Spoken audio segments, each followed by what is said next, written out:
Hiya. Today I'm going to do a really grungy, purpley kind of smoky eye.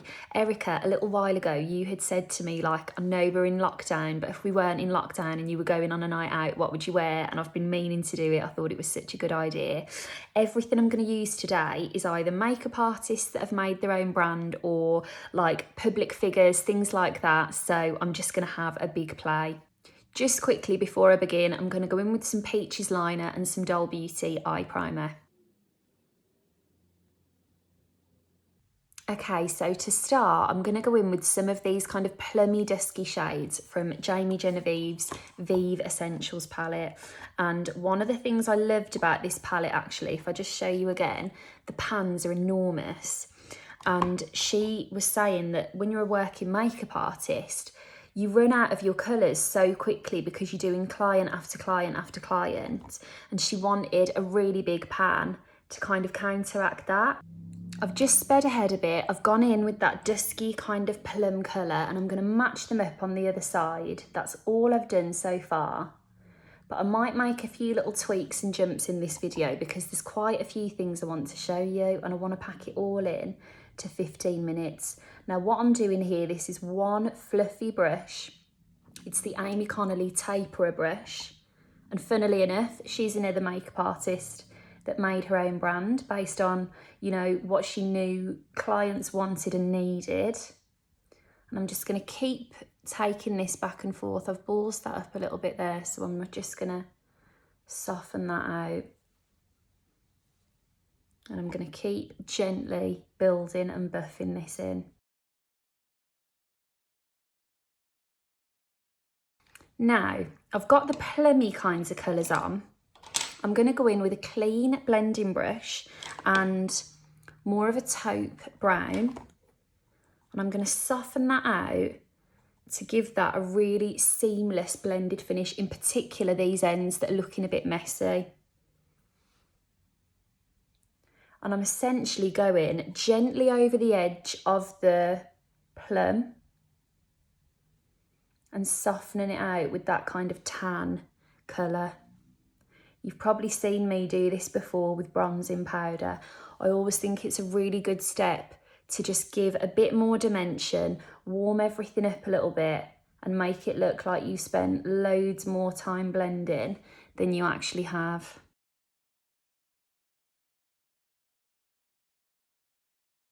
Okay, I'm going to go in now with this Makeup by Denise and Pixie collaboration, like a highlighter palette. And I'm going to take a nice dusky highlighter shade through the brow bone and gently really define the arch of that brow, very softly pulling it over those shadows. Pixie are really good actually they do a lot of collaborations with people. They've done it for years. And I always think that it ends up being really clever things. Like, for example, I'm going to actually talk you through this while I use one of Lisa Armstrong's creamy shadows from her Avon collection. One of their collaborations from years ago, I don't know if they still do it, it was an eyeliner that one end was a smudgy pencil and the other end was a liquid liner. And I don't know if it's still true now, but I remember at the time, no one else was doing that. And I thought that is so clever. And that's the kind of idea that's born from the privilege of speaking to people all day about makeup, because the more you speak to people about makeup, like I get so many ideas from videos and things from having a chat on here, because you know, you're only aware of your own face, but someone else might have a different set of things that they're looking to achieve than you, and you learn how to get around that by researching it for the other person. Does that make sense? Now, absolutely loving this. This is a nice little creamy plummy stick. I'm gonna take a little bit above the eye here. I'm not gonna create too precise of a shape because I'm gonna use a purple pigment over the top of all of this. But I feel like I'm gonna have to revisit that stick another day on its own because it's absolutely lovely.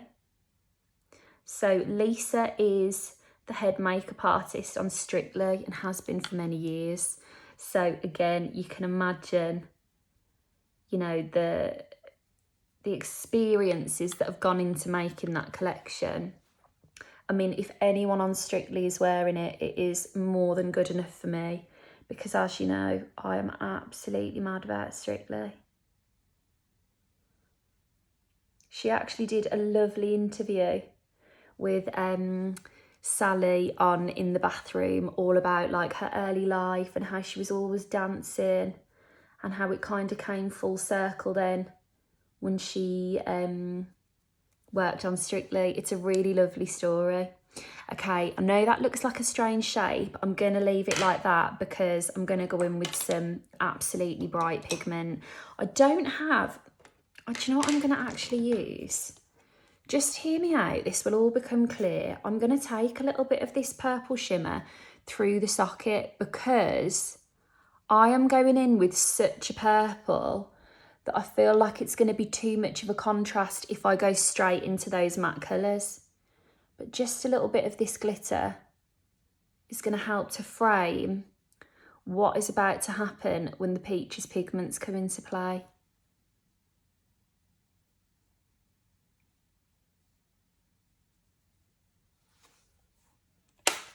Okay. I'm going in with Peaches Pigment in Euphoria. I'm going to take a flat brush. I haven't wet the brush or anything like that. You can do. I've chosen not to. And I'm going to pack this as carefully as I can onto my eyes. I would always do my makeup first. I would always do my eye makeup first and let it drop down. But to be honest, I really wanted to have a little play today, and I'd already done my makeup because I was working this morning doing some cosmetics things. So in future, do this when you haven't got any complexion makeup on in case it spills.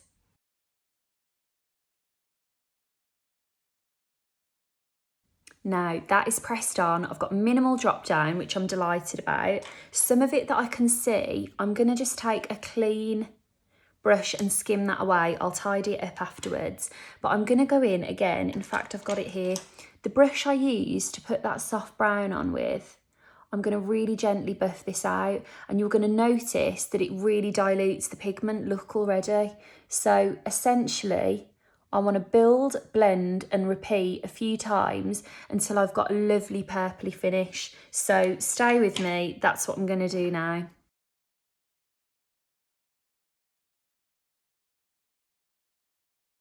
Okay, I've tidied up as much as I can with a clean complexion brush to just brush off some of that purple. But truthfully, the quickest way for me to go over this now is to do just that and go on top. Because if I try and use a makeup remover over those spills, it's gonna make the rest of it go patchy. So actually, I'm gonna try and blag my way. And look how I've kind of tidied that up. I mean, that's a bit harsher than I would have gone for actually, but it does, you know, you've got that kind of happy medium of neating up the underneath and just going over those spills.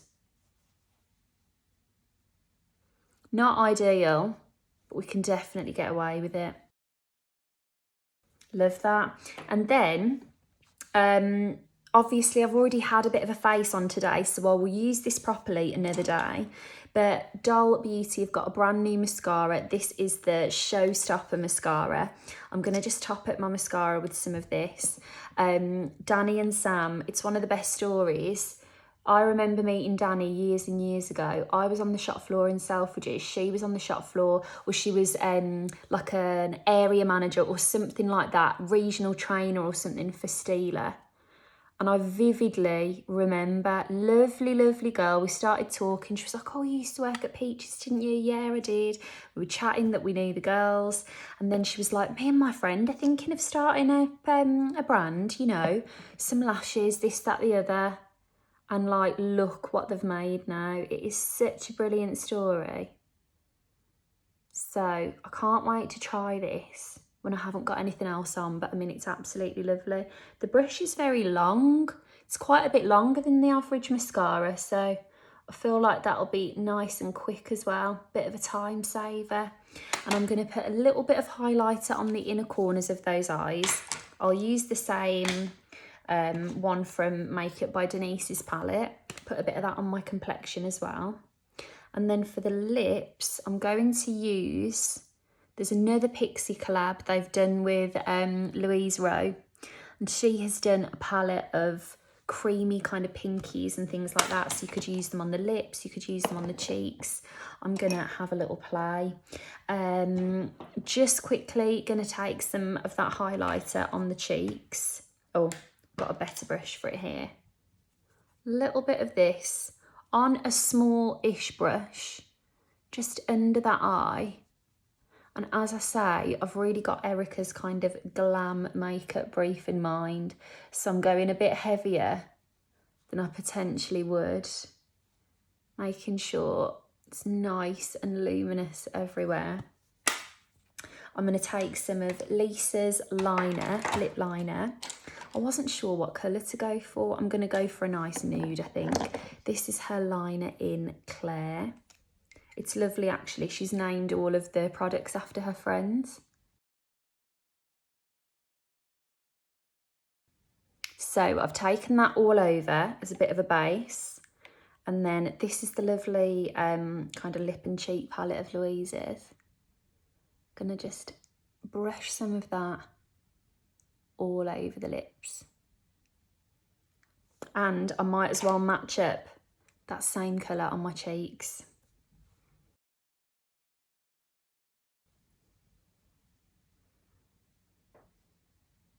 And there we go. I had it in my head that I was going to tell you all of their stories, but I just ran out of time. But what I'll do is I'll pick some of them out individually, because some of their stories of like how they made the brand, or stories I know about what inspired them, are brilliant. So I'll just try and break that up in upcoming videos. I really hope you enjoyed. One last collab that I wanted to show you is this t-shirt. I absolutely love it. It's Jules Von Het that's made it, and if you're following Jules, you'll know what he's like. He's so bubbly, full of energy. He's just like a lovely person. Have a listen. He came on my podcast like in the height of lockdown. I'd said to him, can we just have a funny episode to make everyone laugh? And honestly, the amount of messages I got from people that loved listening to him. But I've written this down so I don't forget any points. Jules works with this charity, Click Sergeant it's called, and it says a charity dedicated to helping young people on their cancer journey. They survive solely from donations, and he's basically designed this t-shirt for them to raise money for them. And if he sells, I think it's 5,000 t-shirts, he will raise them £47,000. He's not been paid to do it. It's literally just the process of how they've made the t-shirts. All of the profits will go to the charity. But it's a really lovely t-shirt as well. I know this sounds bad, but I think we've all been on hen do or something where you've had a t-shirt and it's a bit of a laugh because it's for the hen do, but it's terrible. It's actually a lovely t-shirt. They've all been sustainably made in the UK. It's just really beautiful. So have a little look, and if you did fancy a new top, you're doing a good deed for a very nice charity. But anyway, hope you enjoyed. Have a lovely rest of the weekend, and as always, if there's anything in particular you want to see, let me know in the comments. And thank you, Erica, for getting me to do my full glam. Take care.